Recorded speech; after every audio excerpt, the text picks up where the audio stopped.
होली, रंगों का त्योहार। लेकिन क्या हो अगर रंगों की इस रात में कोई आपको नाम लेकर पुकारे और जब आप मुड़कर देखें तो वहां कोई इंसान नहीं, कुछ और खड़ा हो।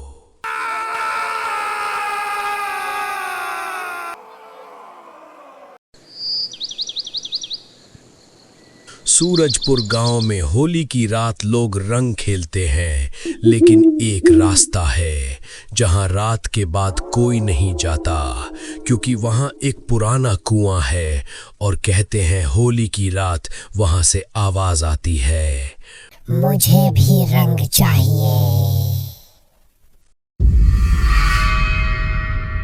बारिश हल्की हल्की हो रही थी। गिरधारी काका छाता उठाकर बाहर निकलने ही वाले थे, तभी पीछे से ललिता की आवाज आई। आप फिर जा रहे हैं? आज भी? कम से कम आज तो मत जाइए। गिरधारी ने मुड़कर देखा। अरे ललिता, हर साल तुम यही कहती हो। 2 घंटे दोस्तों के साथ बैठने जा रहा हूँ, कोई जंग लड़ने नहीं। ललिता आगे आई। उसकी आंखों में डर साफ था। आप समझ क्यों नहीं रहे? आज होली की रात है और होली की रात ही तो 25 साल पहले। गिरधारी ने तुरंत बात काट दी। वो बस एक हादसा था, लोग बेवजह उसे कहानी बना देते हैं। ललिता ने गहरी सांस ली। हादसा? 3 दिन तक आप गायब रहे और जब मिले तो पुराने कुएं के पास बेहोश पड़े थे। ये हादसा था? कमरे में कुछ पल की खामोशी छा गई। बारिश की आवाज तेज हो गई। गिरधारी ने नजरें झुका लीं। हर बात का जवाब नहीं होता ललिता। कुछ बातें इंसान भूल जाना ही बेहतर समझता है। फिर उन्होंने छाता उठाया। बस 2 घंटे में आ जाऊंगा।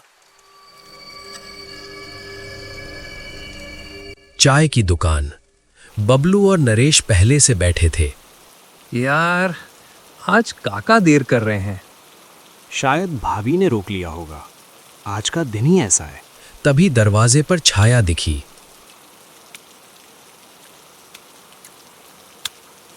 गिरधारी अंदर आए, भीगे हुए लेकिन चेहरा गंभीर। आ गए काका, आज तो आपको कहानी सुनानी ही पड़ेगी। गिरधारी चुपचाप बैठ गए। चाय का कप उठाया। कुछ पल तक सिर्फ बारिश की आवाज थी। फिर गिरधारी बोले, तुम लोग हर साल वही कहानी सुनना चाहते हो, लेकिन आज जो सुनोगे वो सिर्फ कहानी नहीं है। मैं तब 16 साल का था। होली का दिन था। गांव में रंग उड़ रहे थे, ढोल बज रहे थे। मुझे क्या पता था कि उस दिन की होली मेरी जिंदगी बदल देगी। घर के अंदर मेरी माँ रसोई में थी। रात ज्यादा बाहर मत घूमना। होली में लोग रंग से ज्यादा जोश में बहक जाते हैं।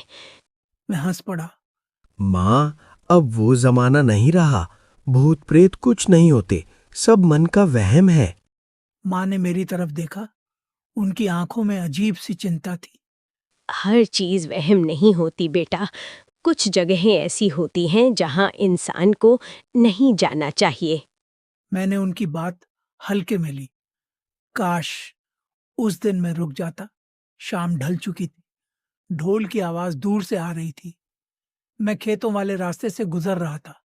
तभी पीछे से आवाज आई, गिरधारी। मेरे कदम रुक गए। मैंने मुड़कर देखा। श्यामू खड़ा था, चेहरे पर लाल रंग, लेकिन उसकी आंखें पूरी सफेद थीं। अरे शामू, तू यहाँ क्या कर रहा है? सब लोग तो चौपाल पर हैं। श्यामू धीरे धीरे मेरी तरफ बढ़ा। सब है, लेकिन जो जल गया वो भी है। मेरी रीढ़ में ठंड उतर गई। श्यामू बोला, चल, तुझे कुछ दिखा था। मैं जाने क्यों उसके पीछे चल पड़ा।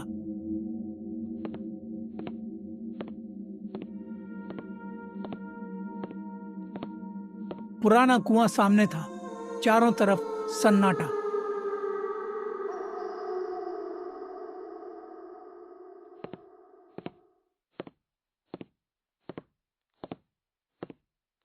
मैंने झांक कर देखा, पानी शांत। फिर उसमें हलचल हुई। धीरे धीरे एक चेहरा उभरा, जला हुआ, आंखें खुली और अचानक पानी से हाथ बाहर आया। मुझे भी रंग चाहिए। मैं पीछे गिर पड़ा। श्यामू गायब था। मैं भागा, जितनी तेज भाग सकता था।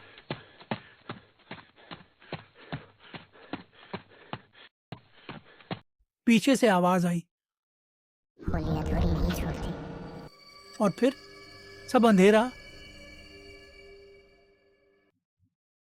जब होश आया, 3 दिन गुजर चुके थे और उसी रात श्यामू सच में अलाव में गिरकर जल गया था। लेकिन जिसने मुझे कुएं तक बुलाया, वो कौन था? बारिश अब लगभग रुक चुकी थी, लेकिन हवा में एक अजीब सी ठंडक घुल चुकी थी। तीनों चाय की दुकान के बाहर खड़े थे।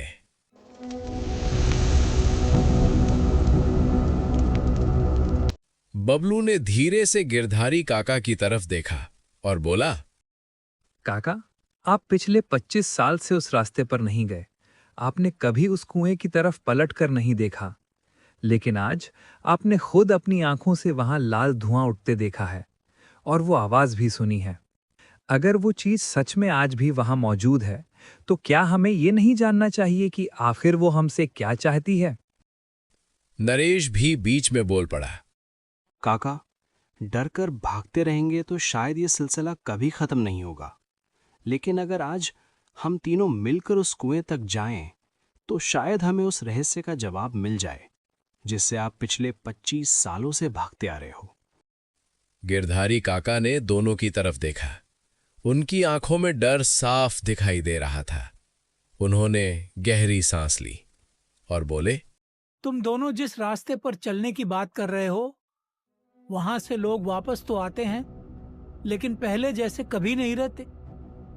उस कुएं के पास सिर्फ पानी नहीं है, वहां कुछ ऐसा है जो हर साल होली की रात किसी का इंतजार करता है।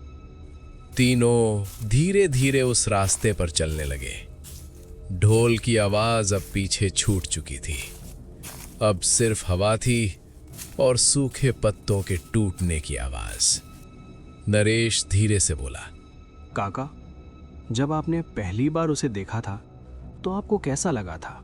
गिरधारी चलते चलते रुक गए।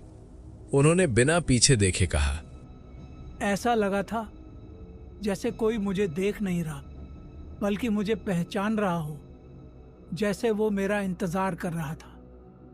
अचानक पीछे से कदमों की आवाज आई। बबलू ने तुरंत मुड़कर देखा, कौन है वहां? लेकिन वहां कोई नहीं था। पुराना कुआं सामने था। चारों तरफ लाल गुलाल बिखरा हुआ था, लेकिन वहां किसी ने होली नहीं खेली थी। गुलाल जैसे अपने आप जमीन पर गिरा हो। अचानक कुएं के अंदर से आवाज आई, आ गए। काका, आपने सुना ना? ये वही आवाज है। गिरधारी धीरे धीरे कुएं के पास पहुंचे और बोले, 25 साल पहले तुमने मुझे बुलाया था। आज मैं खुद चला आया हूं। तीनों ने कुएं में झांका। पानी शांत था। फिर धीरे धीरे उसमें लहर उठी और पानी में 3 चेहरे दिखाई दिए।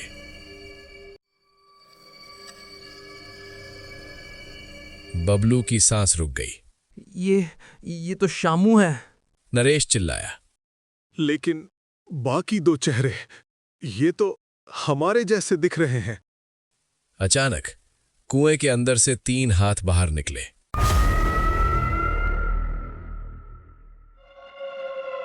एक हाथ ने बबलू का पैर पकड़ लिया। काका, बचाइए, कोई मुझे नीचे खींच रहा है। गिरधारी ने उसे पकड़ने की कोशिश की, लेकिन आवाज फिर गूंजी, होली अधूरी है। कुएं के अंदर से शामू का जला हुआ चेहरा बाहर आया और उसने कहा, इस बार तुम्हें जलाना होगा।